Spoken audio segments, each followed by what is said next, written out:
Hello, everyone, and welcome back to Storytime Thursdays. My name is Ms. Lauren, and I am the children's librarian here at the Garfield Library. This week, we have a special guest reader, and it is Mr. Beltran Lopez, and he works here at the library as well.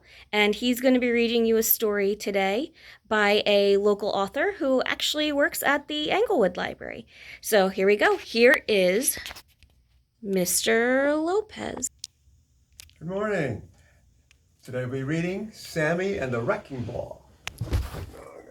You okay there? Yeah, I almost fell. Sammy and the Wrecking Ball by Marguerite Sansone, illustrated by Joe Beville.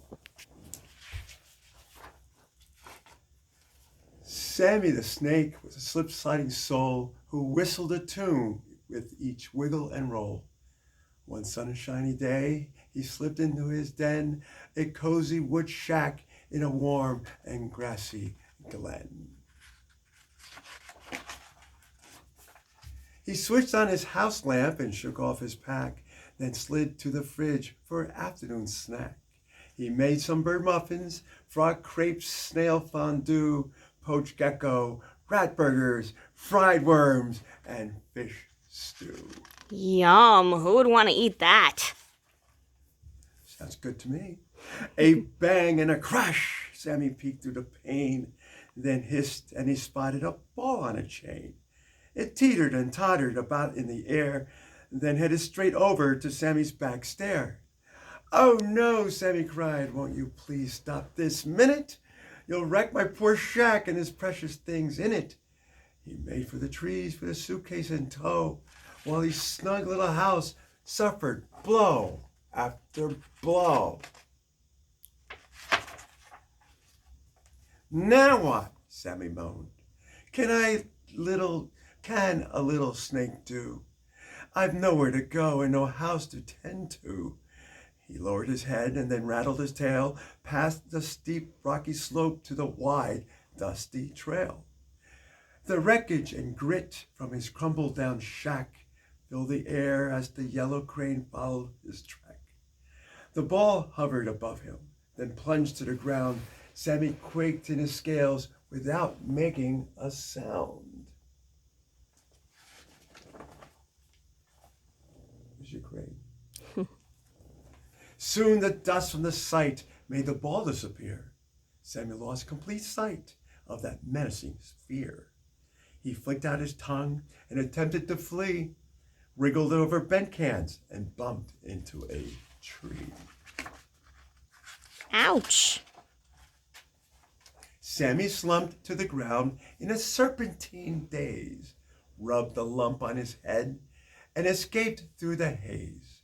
He crawled up the rock, nestled off to the side, squirmed around and about it to see where to hide.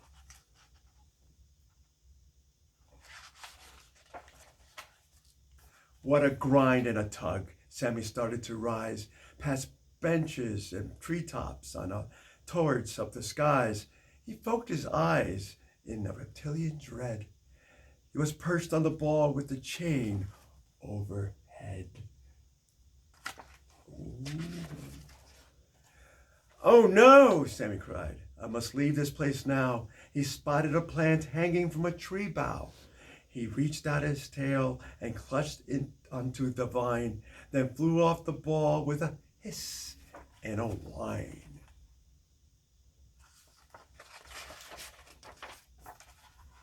He swung over valleys, green fields full of crop, till his tail lost its grip and he started to drop. He landed unharmed near a fast-flowing creek. In a soft mound of dirt, he felt dizzy and weak.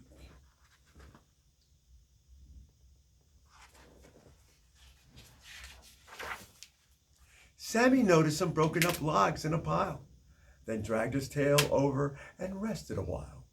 He brushed off his luggage of mouse skin and chrome. He had nowhere to go now, no place to call home. Aw. Right? Yeah. He gazed at the woodpile, all splintered from wear, and thought it could use just a little repair. Sammy measured and sawed up to 2 squares for the doors, then hammered and drilled in 3 boards for the floors.